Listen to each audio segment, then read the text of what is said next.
सरकारी योजनाओं के नाम पे बीजेपी ने की खुली लूट। आरटीआई के भयंकर खुलासा होने से मचा हड़कंप, सवालों के घेरे में नमो ऐप। पत्रकार के बड़े आरोप से फंस गई मोदी शाह की जोड़ी। जी हां दोस्तों, देश की सरकारी योजनाओं के जरिए धन उगाही का बहुत बड़ा खेल पकड़ा गया है और सबसे बड़ी बात है कि इस बड़े खेल में किसी और का नहीं, सीधे पीएम साहब का ही नाम आ रहा है।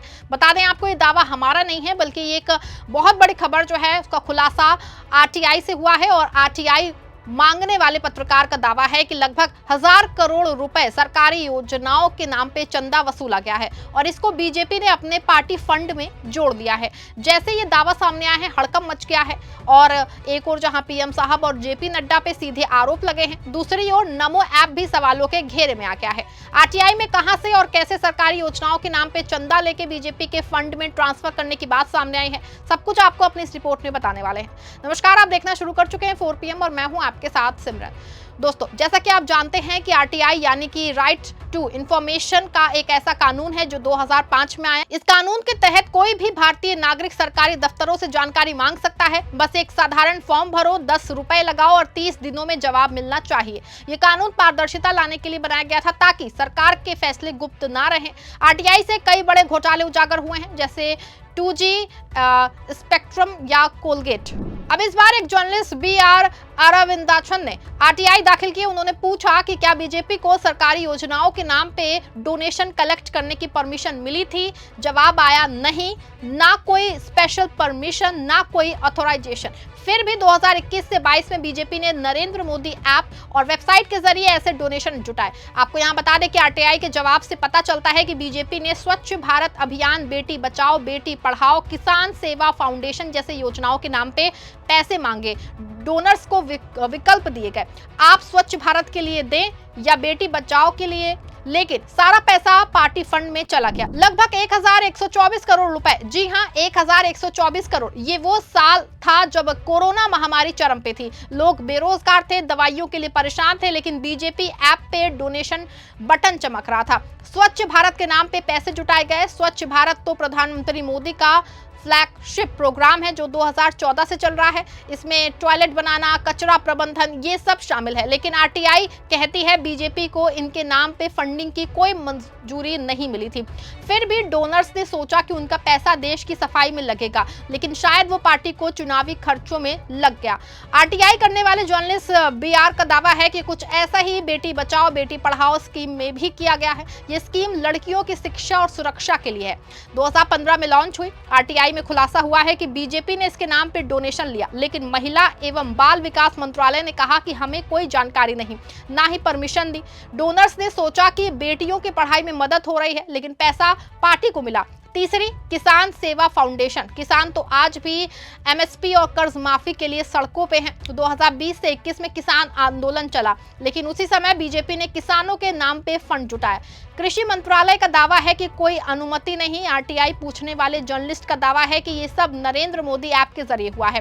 ऐप तो सरकारी कामों के लिए है, वोटर लिस्ट चेक करना, स्कीम अप्लाई करना, लेकिन इसमें डोनेशन सेक्शन था। ये योजनाओं के नाम पे पार्टी फंड भरता था। सोशल मीडिया पे कई पोस्ट वायरल हुए हैं जहां लोग शेयर कर रहे हैं कि उन्होंने स्वच्छ भारत के लिए 500 रुपए दिए, लेकिन आरटीआई से पता चला कि वो पार्टी का पैसा था। अब सवाल उठता है कि ये कैसे संभव हुआ। दोस्तों, भारत में राजनीतिक पार्टियों को फंडिंग के सख्त नियम हैं। इलेक्शन कमीशन और इनकम टैक्स लॉ के तहत पार्टियां डोनेशन ले सकती हैं, लेकिन सरकारी स्कीम्स के नाम पे नहीं। अगर ऐसा करते हैं तो ये मिसयूज ऑफ पावर माना जाता है। आरटीआई से पता चला है कि बीजेपी ने ये डोनेशन 2021 से 22 के बीच लिया। वो साल था जब बजट में सरकारी योजनाओं के लिए हजारों करोड़ आवंटित थे, लेकिन पार्टी फंडिंग अलग है। पार्टियां RTI 7 फॉर्म भरती हैं जिसमें डोनेशन दिखाना पड़ता है।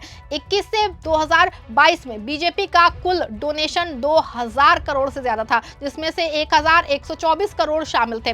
लेकिन सवाल यह है कि डोनर्स को गुमराह क्यों किया गया। अगर पार्टी फंड चाहिए था तो सीधे कहते, सरकारी नाम जोड़ने की क्या जरूरत थी। ये जनता के भरोसे को तोड़ने जैसा है। विशेषज्ञ कहते हैं कि ये इलेक्टोरल बॉन्ड स्कीम से भी जुड़ा हो सकता है, जहां पार्टियां अनाम डोनेशन लेती हैं, लेकिन यहाँ तो नामदार योजनाओं का इस्तेमाल में ले लिया जाता है। आपको बता दें कि पूरे मामले में जर्नलिस्ट BR अरविंदाचन इस खोज में थे कि आखिर नमो ऐप के जरिए क्या सच में सब कुछ ये हुआ है। अरविंदाक्षन ने इलेक्ट्रॉनिक्स और सूचना प्रौद्योगिकी मंत्रालय से भी नमो ऐप और NarendraModi.in की वैधता पे 16 प्रश्न पूछे। मंत्रालय ने आवेदन पीएमओ को ट्रांसफर किया है, जिसने जवाब में कहा गया है कि मांगी गई जानकारी इस कार्यालय के रिकॉर्ड का हिस्सा नहीं है। बाद में ये आवेदन नेशनल ई गवर्नेंस डिवीजन और माइगन यूनिट डिजिटल इंडिया कॉर्पोरेशन को भेजा गया, जिसका उत्तर भी यही था कि ये जानकारी उनके रिकॉर्ड में उपलब्ध नहीं है। कई प्रयासों के बाद अरविंदाक्षन को 10 अक्टूबर 2023 को पीएमओ से ठोस सवाल जवाब जो है वो मिला। उन्होंने पीएमओ से 3 सवाल पूछे थे। पहला सवाल, क्या प्रधानमंत्री के नाम से कोई आधिकारिक ऐप बनाया गया है? सवाल दूसरा, पीएमओ का एक्स अकाउंट कौन संचालित करता है? और तीसरा सवाल, क्या नमो ऐप का पीएमओ से कोई संबंध है? जर्नलिस्ट के अनुसार पीएमओ ने 16 नवंबर 2023 को अपने जवाब में कहा कि प्रधानमंत्री के नाम से कोई आधिकारिक ऐप नहीं है। साथ ही ये भी कहा कि पीएमओ के सोशल मीडिया अकाउंट किसी एक व्यक्ति द्वारा नहीं बनाई, बल्कि अधिकारियों के सहयोग से संचालित होते हैं। नमो ऐप और पीएमओ के बीच किसी संबंध पे कहा गया कि मांगी गई जानकारी इस कार्यालय के रिकॉर्ड का हिस्सा नहीं है। 3 मंत्रालयों के इन जवाबों से स्पष्ट हो गया कि भाजपा द्वारा चलाया गया माइक्रो डोनेशन अभियान केंद्र सरकार या किसी सरकारी निकाय द्वारा जो है अधिकृत नहीं था। इसके बाद 8 दिसंबर 2025 को अरविंदाक्षन ने चेन्नई के पुलिस आयुक्त और केंद्रीय जांच ब्यूरो के क्षेत्रीय निदेशक को पत्र लिख के इस मामले को में जांच की मांग की है। इससे पहले उन्होंने प्रधानमंत्री संबंधित 4 मंत्रालयों के सचिवों और गृह मंत्रालय को भी शिकायत भेजी थी। उन्होंने अपने पत्र में कहा कि प्रधानमंत्री और भाजपा अध्यक्ष की अपील पर नागरिकों को, जिनमें मैं भी शामिल हूं, ये विश्वास हो गया कि वे पार्टी के साथ साथ केंद्र सरकार की योजनाओं के लिए भी योगदान कर रहे हैं, लेकिन वास्तविकता में रसीदें भाजपा के केंद्रीय कार्यालय से जारी हुई हैं, जबकि मंत्रालयों ने इस तरह के किसी चंदा अभियान की अनुमति से इनकार किया है। अरविंदाक्षन ने आरोप लगाया कि चंदा लेने का ये अभियान पारदर्शी नहीं था और दानकर्ताओं को ये जानकारी नहीं दी गई कि उनकी राशि सरकार तक कब और कैसे पहुंचेगी। उन्होंने भाजपा अध्यक्ष जेपी नड्डा को पत्र लिखे ये पूछने की कोशिश भी की कि कुल कितना धन जुटाया गया है और क्या इसको सरकार को सौंपा गया, लेकिन उन्हें जो है कोई जवाब ही नहीं मिला। जर्नलिस्ट का कहना है कि प्रथम दृष्टया ये मामला भारतीय जनता पार्टी द्वारा धोखाधड़ी, आपराधिक विश्वासघात, आपराधिक साजिश और भारतीय दंड संहिता 1860 के अन्य संज्ञेय अपराधों से जुड़ा प्रतीक होता है। इसके अलावा यदि किसी सरकारी अधिकारी की इसमें भूमिका या पद के दुरुपयोग की पुष्टि होती है, तब यह भ्रष्टाचार निवारण अधिनियम 1988 के तहत भी अपराध माना जा सकता है। साथ ही ये मामला जो है जनप्रतिनिधित्व अधिनियम 1951 और राजनीतिक दलों के चंदा नियमों के उल्लंघन की श्रेणी में भी आ सकता है। द वायर हिंदी ने अपने आर्टिकल में छापा है कि जर्नलिस्ट ने बताया कि मैंने 7 मार्च 2022 को भाजपा अध्यक्ष को पत्र लिखकर पूछा था कि क्या भाजपा सरकारी योजनाओं के नाम पे मिली इन दान की राशि को सरकार सौंपेगी, लेकिन कोई उत्तर नहीं मिला। अगर केंद्र सरकार मेरी शिकायत पे कार्रवाई नहीं करती तो मैं अदालत जाऊंगा। ऐसे में आपको बता दें, एक बात तो पूरी तरह से मामले में आरटीआई से साफ है कि सरकारी योजनाओं के नाम पे नमो ऐप के जरिए चंदा तो लिया गया, लेकिन ये चंदा किसी भी मंत्रालय के संज्ञान में नहीं था और ना ही मंत्रालय को इसके बारे में कोई भी जानकारी है। लेकिन चंदा हुआ है और ये पैसा कहाँ गया है, ये सबसे बड़ा सवाल है। वैसे जिस धारा का जिक्र जर्नलिस्ट ने किया है, अगर सच में ऐसा है तो एफआईआर तो होनी चाहिए, क्योंकि खुद पीएम साहब और बीजेपी अध्यक्ष जेपी नड्डा ने खुद चंदा देके अपने ट्विटर पे ऐलान किया था, तो कहीं ना कहीं सवालों के घेरे में वो भी हैं।